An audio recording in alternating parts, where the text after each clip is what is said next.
Well, this is Tom Lacovara-Stewart on the line with Cliven Bundy, Resurrect the Republic, Truth Radio. Good morning, sir. How are you? I'm fine, and thank you. Oh, well, it's good to finally talk to you. I know you've been real busy since what happened there at the courthouse. Would you like to let us know what's going on and give us a little status update for our audience? Well, it feels good to be home on the ranch. I can tell you that, and be with my wife's family. We're trying to just get back to normal if that could possibly happen. Operate the ranch and take care of the cows. The maintenance on the water infrastructure is still an ongoing project. My farm here, I'm feeding a few cattle. We've got some alfalfa and ryegrass fields that are looking pretty good. I'll either pasture them or cut it for grass and alfalfa hay this spring. And so everything's sort of okay. It's just I'm having a little trouble seeming like accomplishing much. Just every day it's interviews and visitors and tours and requests for talk requests, and people want me to show up everywhere. Well, there's people that's wanting you to run for office and actually replace some of these corrupt politicians too, from what I've heard. I'm one of them. Well, I'll have to admit one thing. There definitely needs to be some changes, and somebody needs to replace these elected officials that aren't doing their job. Yes. I'm not for sure I'm one of them people. I'm a rancher and a farmer and a big family, and I'm 72 years old too. I know you are. Not interested. I know. Well, you have some good honorable kids there that might just fill that bill. I hope maybe. Yeah, they're really the right age and with experience now, to really get in and do some good. Yeah. I don't know what their desires are, but.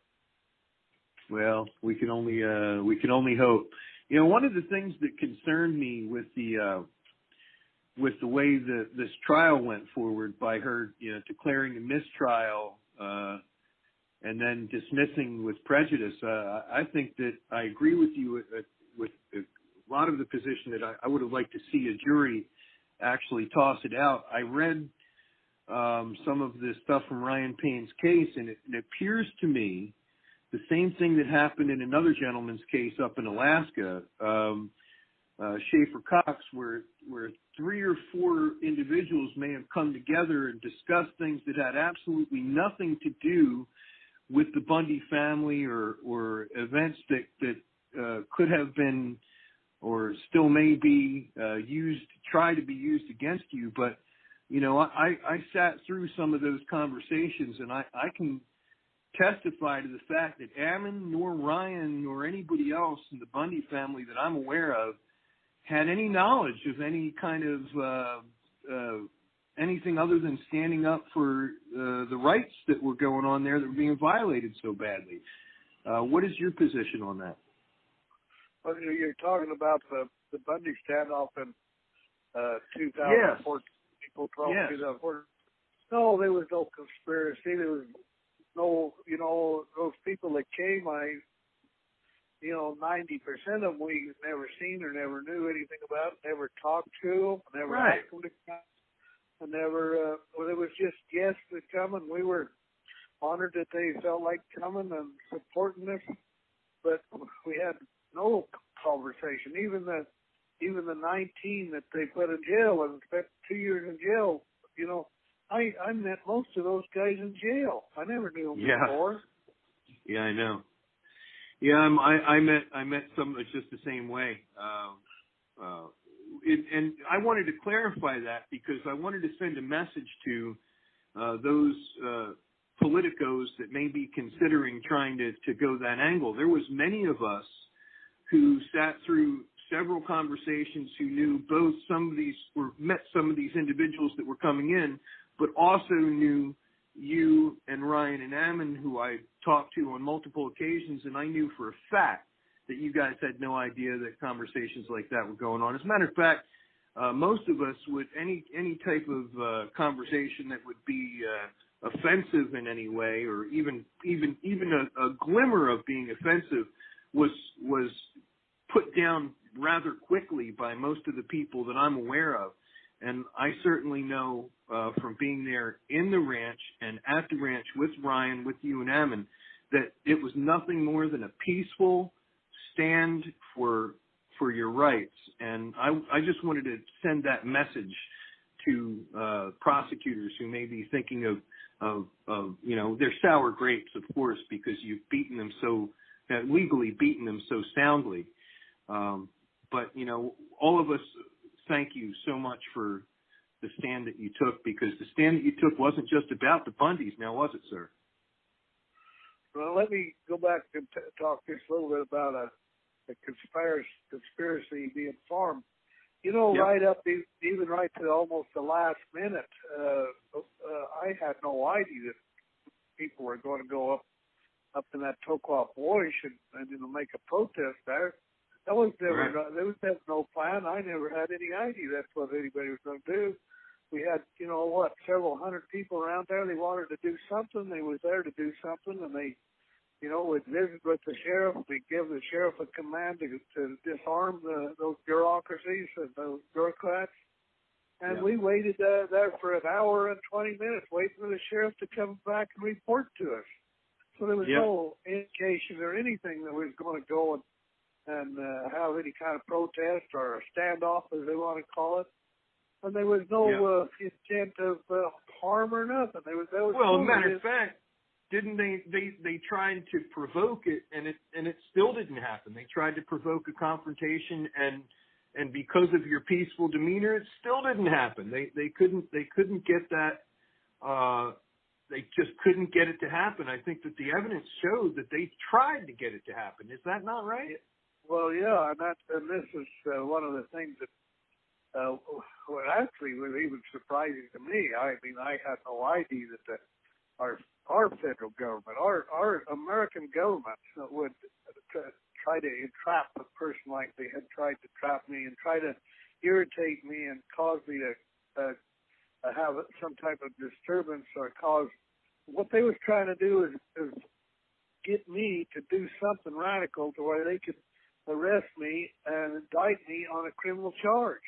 Mm-hmm. That was their whole intent. And you know, if you go back and see the record, they've been trying to do that for 20 years, and I never would fall for it, you know. I did notice that, and you remember, I don't know if you remember back to so much was going on. You remember the day I came to you and I told you that a young man who has a neighbor who is a FedEx driver was stopped by the FBI because there was allegedly illegal ammunition that they were shipping in, and this young man went and recorded an interview with a FedEx driver, and we brought it to your attention because what they were trying to do, I believe, was also trying to build a case that was unrelated to the cattle drive to try and set you up, because you know how many packages were coming in. You couldn't possibly know from all over the country what was in packages that people that you don't even know were sending you. But they were getting into packages and trying to create any kind of case that they could get. It seemed to me willful. It seemed to me absolutely unfair.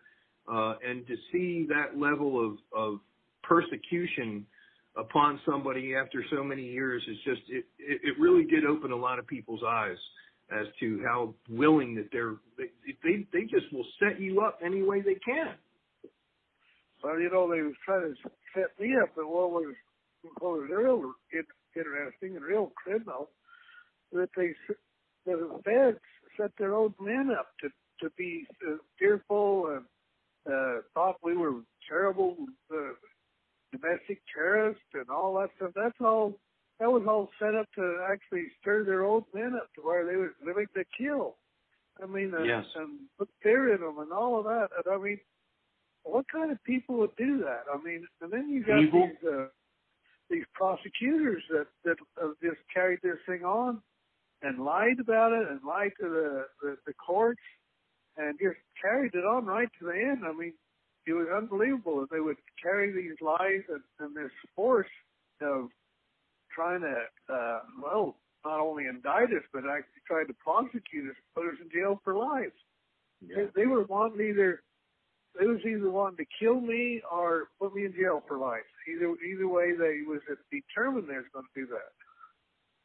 Yeah, well, I'm sure one person out here that's really glad that they failed miserably. And, you know, I think that also comes to a position of faith. I know that your faith was under fire as members, as the Wooten letter showed that they were being very discriminatory. But one of the things that I took away from this, you know, I'm a Christian, and I looked at Ammon and Ryan and yourself, and the steadfast way you stood for the truth, and you stood in your faith, and it really was an example to so many people out here that standing up for what was right and standing in the truth and standing for your faith really can make a big difference.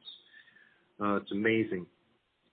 Well, you know, the truth, I don't know whether they say the truth will set you free, I guess. Definitely it did in our case. And, you know, we had nothing to hide. We wasn't ashamed of anything. And what we did and what went on was we actually felt like it was a sort of it was really a spiritual experience. The people came to help, and people was willing to give, and people, you know, was willing to spend their time and, you know, sacrifice. And then this goodness that went on, they basically were willing to serve their fellow men, and it went on during this, you know, during the protest time.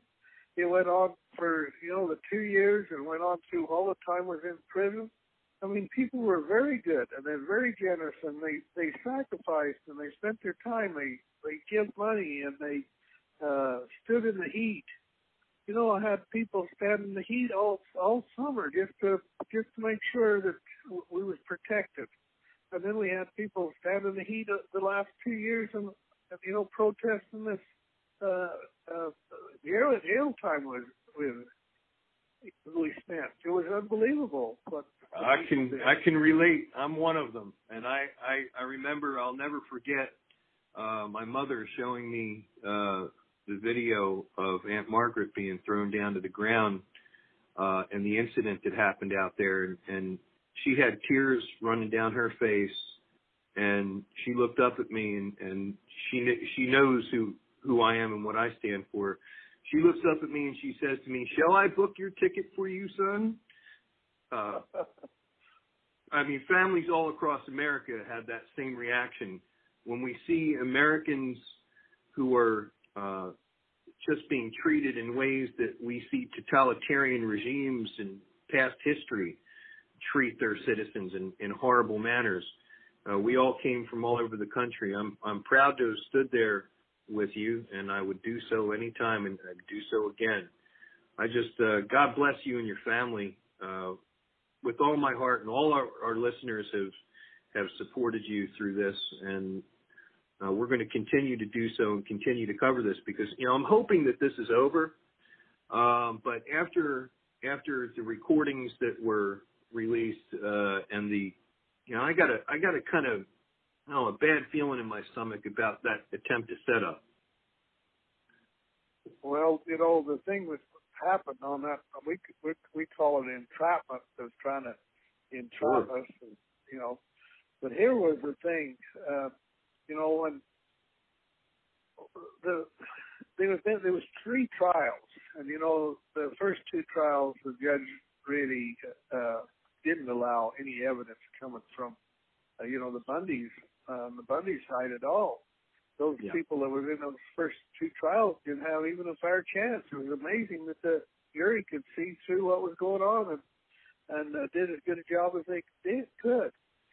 But on the 3rd trial, you know, there's only 3 witnesses brought before the jury, and all three witnesses were the government's witnesses. It wasn't the Bundy's witness, it was the government's witness. And even though only 2.5 of them actually, the first two, when they cross-examined them, they were liars, and it was proved to the jury. And the third one, they never even finished it. But there was two more cross-examinations that would have went before the jury with the last witness.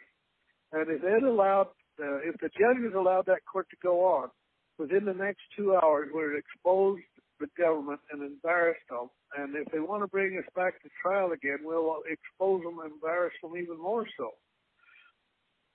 Oh, good Lord! I hope that doesn't happen. But I can certainly testify to the fact that I never at any time saw anybody in the Bundys act with peace and honor. And seriously, just what we've learned especially from the Wooten revelation, we knew all along, but it was confirmed in the eyes of the public, I guess, once they saw an insider that came forward and blew the whistle at such a high degree, falsified evidence, shredded evidence, and willful withholding of exculpatory evidence, and the prosecutors being present for the operation was just, to me, my father was a judge, so I've been around the law all my life, and when I heard that the prosecutors were there, that to me just, if the American public don't realize that the federal government is acting like the Stasi at this point, I don't know whatever could change it. I'm hoping that we have some movement going on in Washington, but I'm not going to hold my breath. Well, yeah, the thing of it is they were conspiring. The federal government was the conspirators. And they would conspire to basically to entrap. And there was, like I said, they didn't care whether they actually killed me or whether they imprisoned me. It didn't really matter to them. They had built themselves up to such a state. And there was nothing illegal or wrong that was ever done. And yet they thought that, they had an army of at least 200 men I'd been dealing with them for 10 days before the protests when people actually showed up. Yeah. But the thing of it is they did show up, and basically I don't care what anybody said, but the people backed down the federal government, and they left the county, they left the state, they left the county. There was after that protest time up in the Toquah Boys, there was 107 federal vehicles full of their men, with their arms, with their guns, with their all of their ammunition and all of their apparel. There was 107 vehicles entered the Interstate I-15 north and left the county. And then there was also 10 more vehicles that went up the Toquah Boys. So there was 117 government vehicles full of guns, let's say, and armed men left our county. And I felt like that was a really a bad thing for America. Now we have 117 cars full of people that they're just going out and they're going to harass the rest of our nation. The sheriff took them into custody, never took care of that problem at all. They still have their guns. They still are out there harassing other people. Yeah, I think that the RICO statutes will threaten their lives. It makes me wonder, those RICO statutes that were written for the corrupt organized crime organizations. It sounds to me like that there should be a RICO case against these federal agencies like the BLM. What if you're using corruption and lies in to commit a crime, which I consider, willful withholding of exculpatory evidence? That's willful. That's a crime. But none of these people are just shifted into into other positions, they never seem to be charged. They never seem to be taken into account. Even when a federal judge says you willfully lied, there's still nothing that happens to these people. How are we going to expect it's ever going to change unless there's some sort of justice? Well, you can see it. It hasn't changed. In the Ryan Payne case just yesterday, you could see that the state lying and conspiracy was going on to try to convict him in Tennessee. I mean, yes, it's the same thing goes on. I mean, they haven't stopped. I mean, we're talking about our United States government in their federal courts lied and conspired to basically put a man away. It's okay to put a man away if they tell the truth and he's guilty, but when they lie to do it, I don't think that's right. I don't think that's the way that this country is supposed to operate, and the justice system can't operate that way.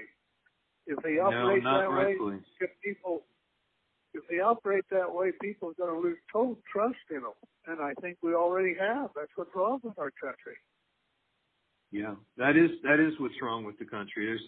There's a lot of people that have more than a righteous and reasonable argument against the behavior of the federal government until they get themselves in check.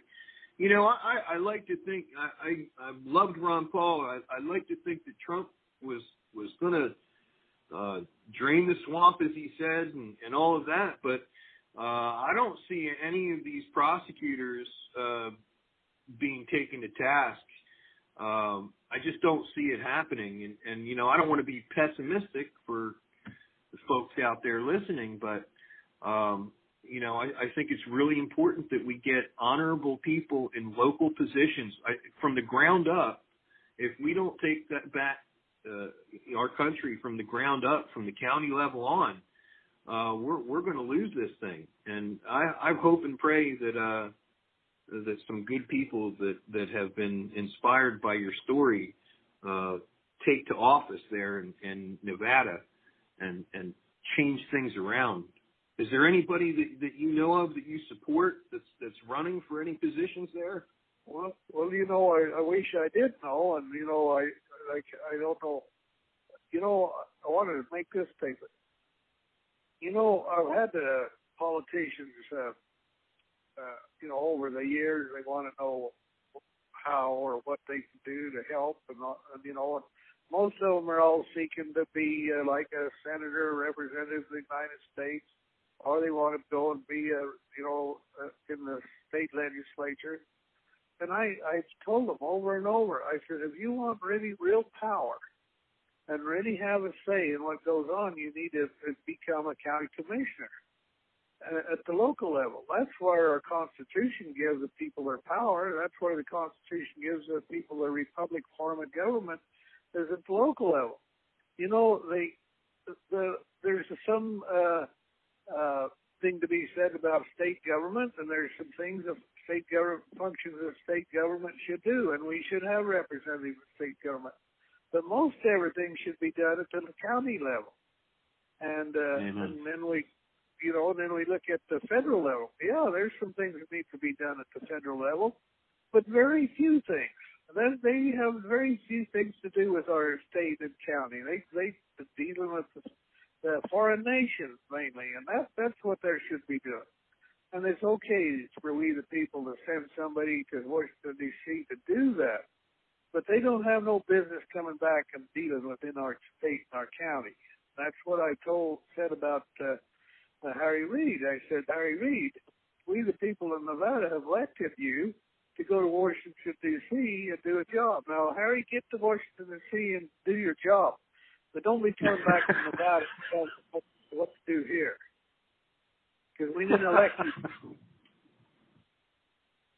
Well, I think I'm right.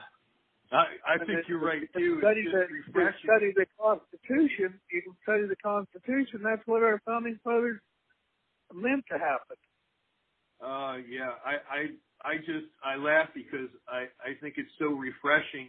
It's refreshing when I talk to you guys, and because you know the Constitution so much better than most people that run for office. That that believe that the federal government is the supreme power. They don't realize that the power comes from the people themselves. People have been propagandized into calling them our officials and our leaders, and it sounds to me every time I hear them referring to as our leaders, I think of Kim Jong-un and Stalin. They're not our leaders; they're our representatives, and when they don't do their job, they should be as ignored as irrelevant as their actions dictate. But I agree with you. The county commissioners, that's where, county to county and then state to state, I believe from the ground up approach. I wholeheartedly agree with you. That's where the power is. Well, the people are sovereign, and they need to realize that they have the power. That's our whole Constitution, our founding fathers. They took that power away from Great Britain, the central government, and they give it to the people. Who took it away? The people took it away, and they kept it themselves. They never did give any of that power back to central government. Only very little. They give very little power to the central government. They retained all of the rest of the power to the states and the people. And I don't know why we in America, in our school systems, nobody seems to understand that. I mean, that's very principal and very primary, that we the people fought the war with Great Britain. We the people gained our independence. We the people formed our government. Yeah, well, that's a whole other issue, is the education system is not teaching children the right thing. Well, the federal government has no place in the education system, in my opinion. I've never saw any kind of power delegated to them that gives them that authority. And what they've used these schools now for is really government institution indoctrination centers. These kids don't learn about the Constitution. They don't learn about, they learn, seems like they're learning more Marxism than anything else in these schools these days, with this common purpose and communitarian, communist, socialist, ideology. And the university's really bad too. But there's things like, I've had actually sheriffs, I've had, lawyers, sheriffs, and politicians say the supremacy clause gives the federal government power. Well, if you look at what the supremacy clause does, it basically is Article 4, Article 4, 2, and 3 of the Constitution, and they call that the property clause, the privacy clause, that gives the federal government all this power. If you read that, it gives Congress power to dispose of the territories. And it gives Congress power to make needful rules and regulations over territories, not over states. Why can't people just understand that? I've had sheriffs, the federal government's got power over me. No, they don't have no power over you. There's nothing giving them power over you as a sheriff or you as a county commissioner. There's nothing in the Constitution gives them any kind of power over you. You don't have power to deal with foreign nations and stuff, but that's not your business. When I'm talking about the county officials, that's not their business, no. But the feds don't have no business in your county either, No, I agree with you, but in today's day and age, people have been so trained to understand things in 140 letters or less that they hear supremacy clause, and to them, that takes on a whole new meaning than what it intended. I always refer back a lot to Justice Antonin Scalia. I don't have a whole lot of faith in the U.S. Supreme Court these days, but I happen to agree with Scalia on a lot of things when he believed in the original intent of how it was written, not what people have subscribed to it today. Well, the Constitution is as much in effect today as it was the day it was written. It is the supreme law of this land, and the Constitution is a document of jurisdiction, and it tells the federal government where their jurisdiction is. It tells the state and county people where their jurisdiction is. Everything you read in the Constitution is about jurisdiction. It'll tell you how we're to be elect our people, not on the county level. It tells you how to do it at the federal level. And what it's doing is it's laying out what's supposed to be done on the federal level. It don't lay out what's going to be done in the county level. That's up to the states and the people. You know, for example, I've had people say, oh, I've heard you say that county sheriff is a constitutional sheriff. And they said, well, where in the Constitution do you find that? And I said, well, let's stop and think. Our Constitution says we have a republic form of government. Constitution says it's by the people, for the people, and of the people. Now let's see. We nominate a person, and we elect him to be as the sheriff, and we pay him to be our sheriff at the county level. County sheriff, we pay him to be our county sheriff. Now, how could it be more constitutional than that? You know, well, there's even don't say nothing about sheriffs, but the thing of it is the process we went to. We end up with a county sheriff. Now, what kind of power does that county sheriff have? He has power to policing power. He has arresting power. He has supreme policing power in the state. Now, I make this question. So, if the sheriff has this power, how much policing power does, say, President Trump have in the state of Nevada or in the county of Clark County or whichever county you might be in? How much policing power does he have in your state or in your county? You know, President Trump has no policing power in your county. And neither does the federal government. So why are we allowing the federal government to come and carry guns and point them? Well, I agree. Down into people's throats. You know, just to expand a little bit on the history of the sheriff, you know, even the federal government Supreme Court has cited the Magna Carta hundreds of times in cases, and the historical precedent for the sheriff is within the common law form of government that we adopted, the republic form of government that we adopted, and a lot of its roots are in Magna Carta law.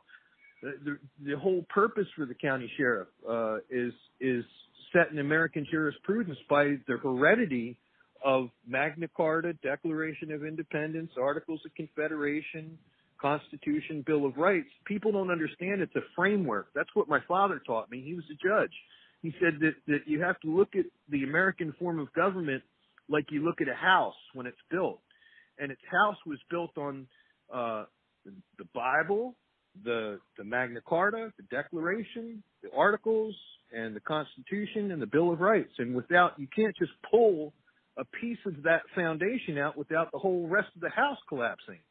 That's what made our Constitution, I believe, such a divinely inspired creation. You know, I look back to the roots of it. One thing I have learned, and even strengthened my testimony, you know, the 2 years in jail, I spent a lot of times reflecting and reviewing and studying the Constitution. And, you know, there was a time maybe I doubted that it was complete, maybe should be added to, maybe should be changed. But I'll tell you, that's almost as pure a document as you could ever possibly get. It's a document. It's a blueprint for the country of America, but it's also a blueprint that will work in any country on earth. It's created to give people their liberty and their freedoms, and a government at the local level. That's what our Constitution did. Yep. And only gives limited power to the federal government. Well, that was you know, I believe over the years many things happened, and we're always misquoted by the far leftists that like to try and smear us out to be this and that, and you name the name that they try to attribute.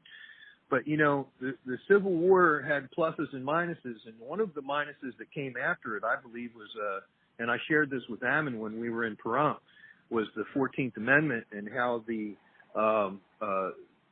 radicals in there tried to take a massive amount of control away from the power that was within the 10th Amendment. And I'm not referring to the equal protection of people based on their, I'm anti-slavery, and I know you are too. That all these people that tried misquoting, they took a soundbite and tried making something out of it. But that 14th Amendment, we found records in the state of Oregon, the state of New Jersey, that it was pushed through after a lawful Congress was accepted back into the Union by the president, and once they realized what it was really about and what they were really trying to achieve was federal supremacy.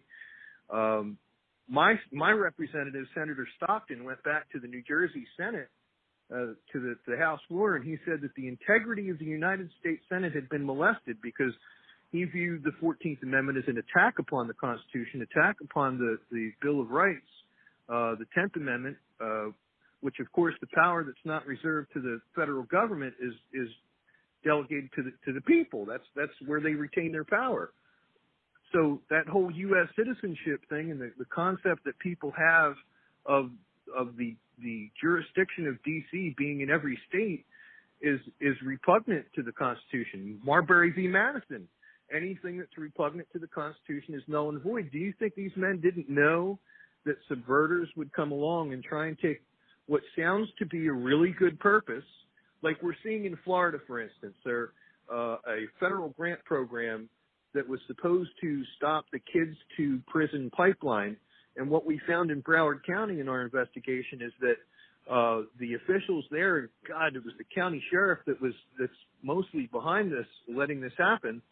What they started doing was ignoring crimes and to produce the statistics that they needed to produce to get the federal grant money. That's how this kid was slipped through the cracks. So 27 times they had contact with this young man, and he should have either been in some sort of institution, he had committed felonies, or in jail. And instead we see this tragedy, and they want to turn around and blame everybody who wants to stand upon the Second Amendment as if we're the demon. The problem is corruption on the federal level, I think, in so many of these cases. Well, there's one thing for sure. We need to have local government that stands up. I've had people say, well, who are you mad at? Or maybe even I ask the question, who am I mad at? Well, I'd have a hard time really being too mad about the federal government. I don't believe they have any jurisdiction and authority here. And, and when I talk about my defense, I claim I have a 15-second defense. Well, my defense is, of course, you got to realize that I'm in the cattle business trying to protect my, my life, liberty, and property. And my defense is a 15-second defense. And it is, I graze my cattle only on Clark County, Nevada land, and I have no contract with the federal government.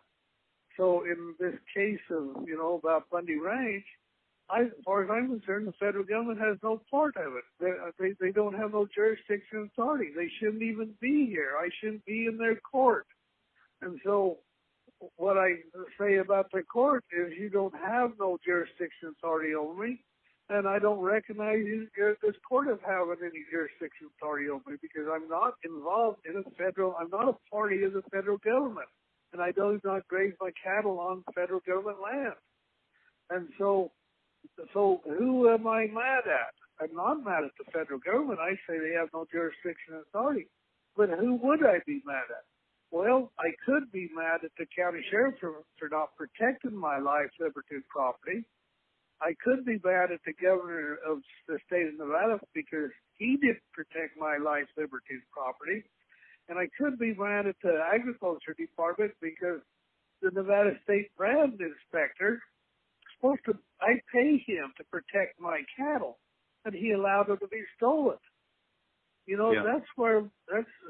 I bring everything back to the local people and blame them.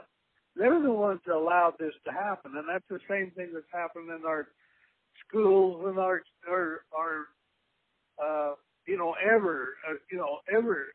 schools or hospitals or everything. All of those things. It's not the feds that are there. It might be the feds that are doing it, but it's not the feds' fault. It's the county and the state people's fault that they allow it to happen.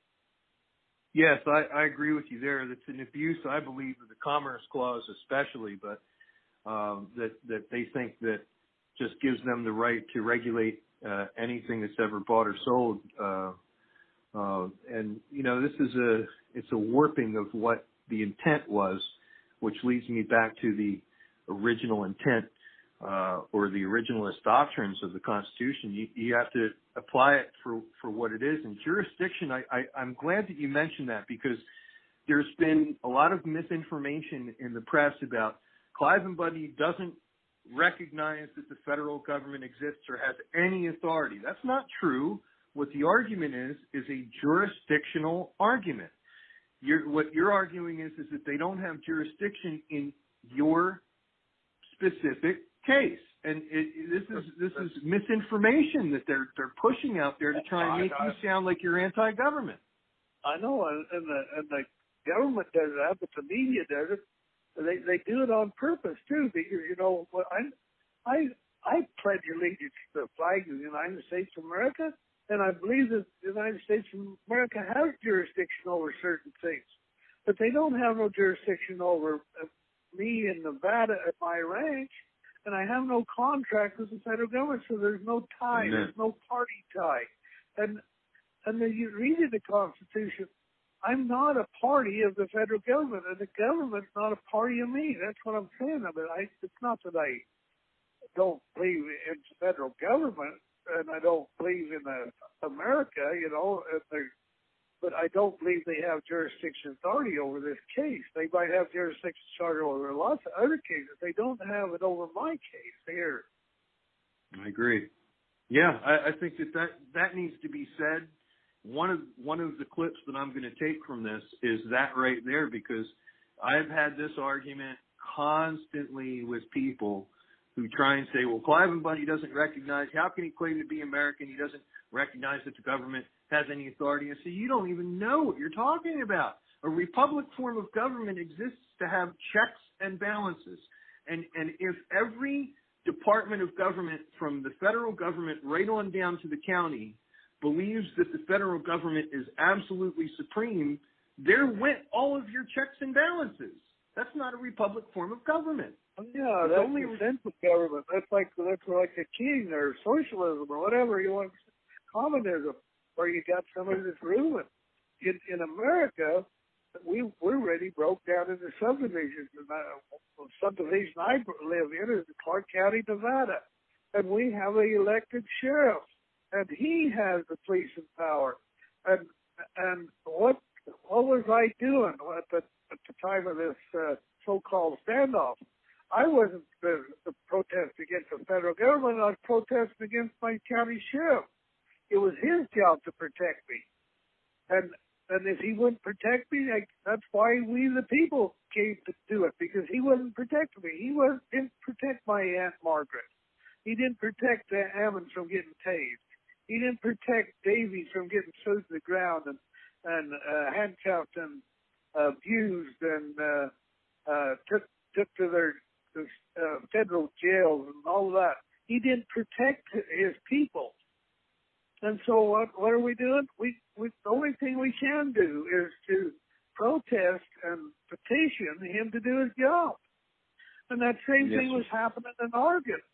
But Hammond, what do you think we the people were doing in Oregon? We were protesting the local elected officials and the state elected officials and the federal elected officials to have a hearing and re-examine what the federal government has done to the Hammond family. That's what they were doing. And now even the federal judge. Yesterday they wanted to sentence Ryan Payne for doing just exactly what I said, to petition, to regress their local government, trying to get some help for the Hammond family. Yes, yeah. And, that right there, again, the critics out there saying, well, many people asked the Bundys to leave. Yeah, but many people didn't. And this, even if the majority, the super majority, people can conflate. They really think that we live in a democracy, but a republic form of government, there's a lot of people that don't know what's going on. There are a lot of people, including public officials like Chris Beals and all that, said, hey, there's something going on here that's wrong. This is wrong. It's not right. It cost him to step down, and a lot of other people to come forward. I like to tell people this committee of safety process was a very interesting thing, a very eye-opening thing that dates straight back to the Revolutionary War era times. When the power of the people, when they come together and they can address a problem, give redress of their grievances to the government, and be able to stop this. It's really tyranny. It can't be really called any other thing but tyranny when people act under the color of law and commit crimes against the American people, and it goes unchecked by their public officials. I just, representatives like Matt Shea up there in Washington State give me a little bit of a glimmer of hope. Folks that are willing to stand up and speak out and be very active. I'd like to see more Matt Sheas running for office and more Ammon and Ryan Bundys running for office. Well, Committee of Safety, that was sort of a new language to me. I never heard of that phrase, but you realize that, that was one of the things that Ryan Payne was promoting and trying to educate. Yes. That's not that. I mean, how could it be more constitutional or more American when you try to put a committee of citizens together to examine the problems? I mean, right. What would be more American than to put a committee together that would take and examine the problem that the people are redressing? I mean, that's even a better thing than to go to the elected officials. Now, here's I agree. Examine.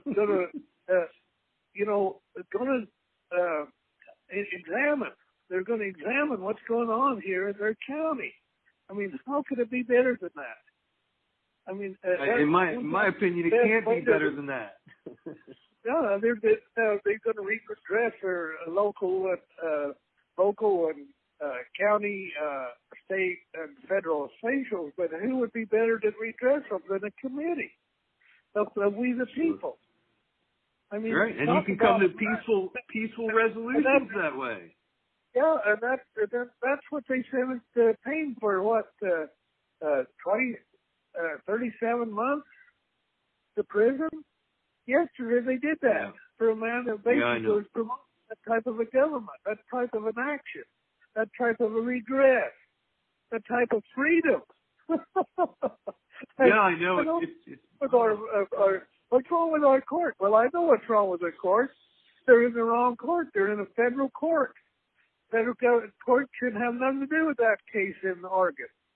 What business do they have to do with the case that was in a county in Oregon? What business does the federal government do with having Ryan Payne in their court? If Ryan Payne did something in that county to their citizens or whatever, he should be in the county and the state court. See, that's what's wrong, the jurisdiction here. The federal government coming in and trying to stir problems up with American people. And they're not only trying, they are stirring problems up. Yeah. Well, it's this authoritarian. It's this authoritarian mindset that if a law exists, that it must be enforced, and it must be enforced at the power of a gun. Well, I always go back to Marbury v. Madison because our framers knew that there would be laws that would pass that would be unconstitutional. So it seems to me absurd to enforce these laws when somebody has a complaint about a matter of law at the point of a gun, to enforce that before they even give any redress, which again, it goes back to the Committee of Safety. Here was posited a presentation that said, this is what's wrong. We, the people in the local community here, need to take a look at this and decide if it's wrong or if it's not, and how we should move forward to fix it. But see, the federal government, that's real inconvenient because that authoritarian control is destroyed by the power of the people. So here you have again, at the power of guns and helicopters and tanks and snipers, an authoritarian rule that was never, ever meant to be, not the way my father taught me, and he was a judge. And my father, by the way, was a Democrat judge who taught me the principles of the Constitution. Now, I don't know what's happened to Democrats out there. Now they've all, not all, I don't want to smear them all. Most of these people have turned into these Marxist communists. They believe in undermining the Constitution. Matter of fact, I believe that there was millions and millions of dollars given to specific environmental agencies that aligned themselves against you and put pressure on people to come down. Like the Center for Biological Diversity and those Soros groups like that. Which now, if you look at the roots of what they believe in, they're communists. To undo man's dominion over the earth is what the Center for Biological Diversity's website says. Now, you know the Bible.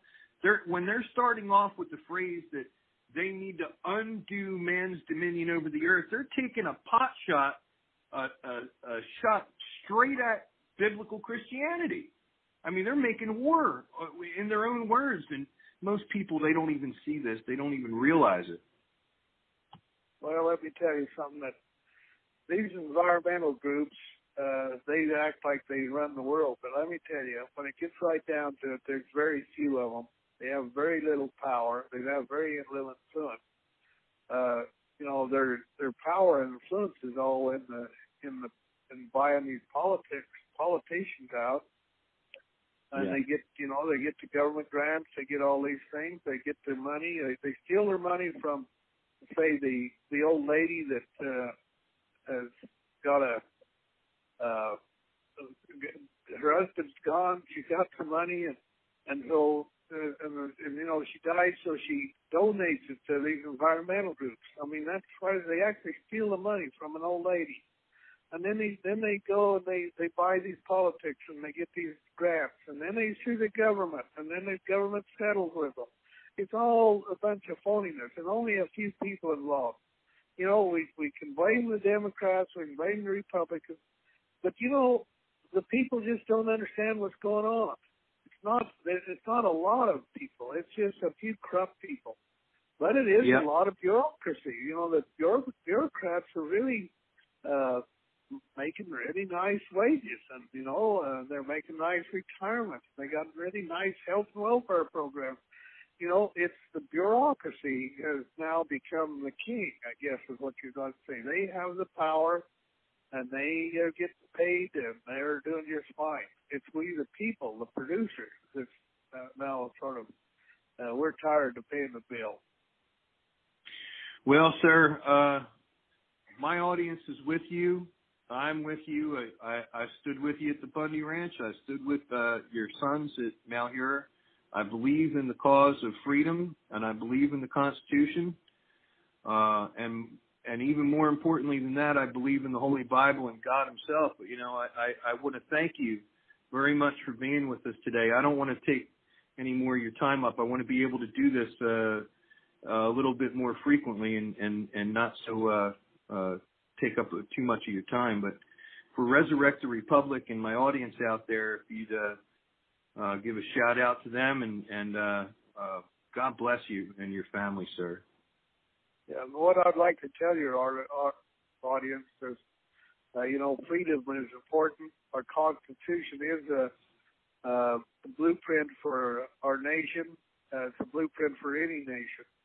And, we've got to recognize that our blessings come from God, our Heavenly Father. He has blessed this nation with this. Is a promised land, a land that, has got many opportunities and much future for the people. We just need to respect it and love it. And not just say, good day, get something done. It's time to get her done. Get her done. I don't care what it is, whether you got work to do or whether you just tell your family you love them. It's something that needs to be done. Get her done. Love thy neighbor. All right. God bless you, Cliven. Bye-bye. Bye.